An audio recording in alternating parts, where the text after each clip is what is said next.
जोंहा सानैसो एक्स आर्मि बिथांमोना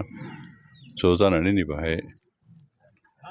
मोनसे आसाम फिजिकेल एकाडेमि मुंनि मोनसे सोलोंसालि गायसनदों आरो बे सोलोंसालिनि थांखियानो जाबाय जोंनि बे ओनसोलनि जायफोर सेंग्रा सिख्लाया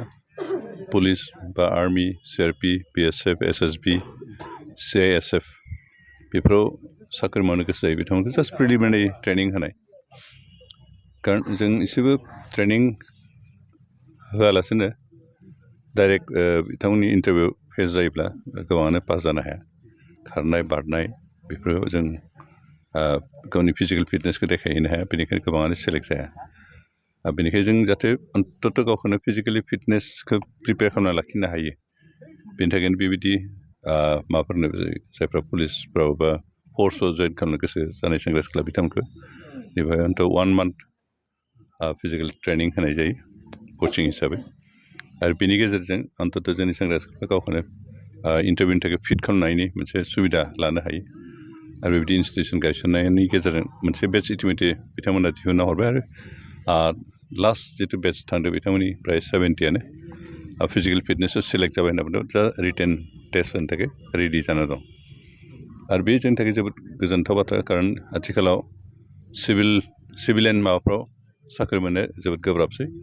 जोंहा जि मोनसे मोननै साख्रि मोनबा फर्सआवनो मोननायनि चान्सआ बारा दं खिन्थु बेवहाय जों गावखौनो फिजिकेल फिटनेसखौ थि खालामना लाखिनो हायाबा जोंनि खारनाय बारनाय बे टाइमिंफोरखौ जों होसोनो हानाय जायाबा बेनि थाखाय जों सेलेक्सन जाहायाबो जानो हागौ बेनिखायनो जाहाथे जों इन्टारभिउफ्राव सेलेक्ट जानो हायो बेनिखायनो गावखौनो प्रिपेयार खालामनाय बे मोनसे सुबिदाखौ जों साफ्रोमबो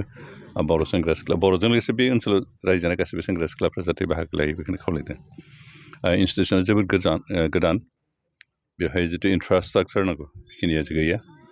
आरो बेनिखाय प्रब्लेमनि गेजेरजोंबाबो जोंहा इन्सट्राक्टर बिथांमोना बेखौ फोथांना लाखिनो नाजादों बिथांमोना जोंनो मोनसे मेम'रेन्डाम जाहाथे बेहाय अन्तत बे इन्सटिटिउसनखौ फोथांना लाखिनानै इन्सटिटिउसन मोनसे सालायनो थाखाय जिखिनि सुबिदा नांगौ इनफ्रास्ट्राक्चार बेखिनिखौ जाहाथे बेब'स्था खालामनो हायो बेखौ खावलायदों दा जों काउन्सिल हिसाबै बेबायदि डाइरेक्ट बेबायदि हागोन होननानैबो बुंनो हाया खिन्थु जों बोरैहाय सावरायलायनानै माबाफोर राहा दिहुननो हायोबा नामा बेखौ जों सावरायनानै बेब'स्थाखौ सिन्था खालामगोन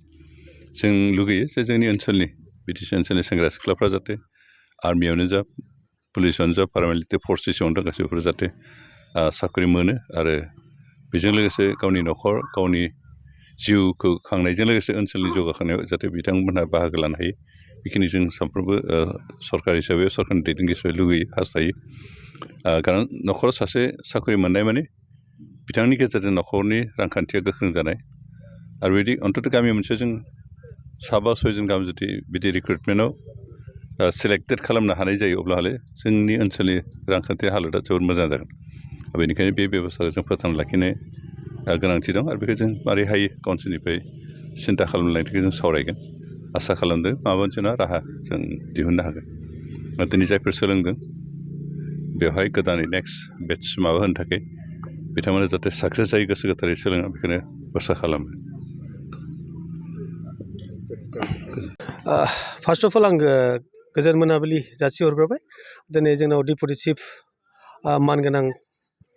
गबिन्द चन्द्र बसुमतारी बिथाङा सफैदों सफैनानै जोंनि एकाडेमियाव भिजिट खालायलांबाय प्लास जोंखौ बुजायलांबाय गथ' गथायफोरखौ बयखौ बुजायजोब्बाय मोनसे मोजां खोथा बुंलांबाय सारा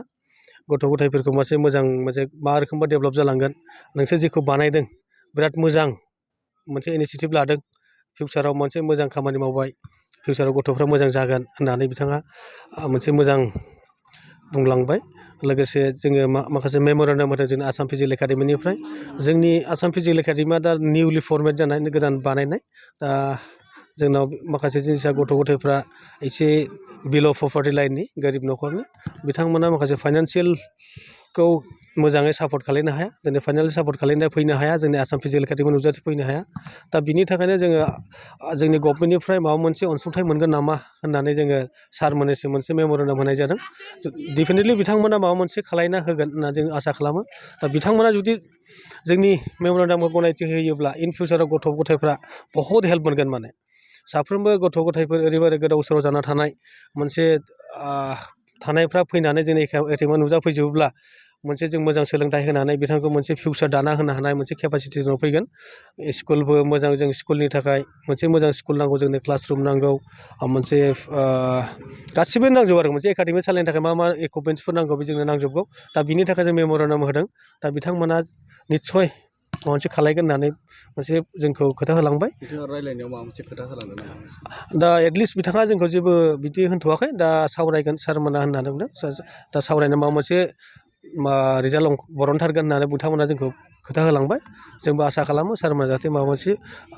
रिजाल्टखौ होयो आरोखि ना मोजां फिउचाराव।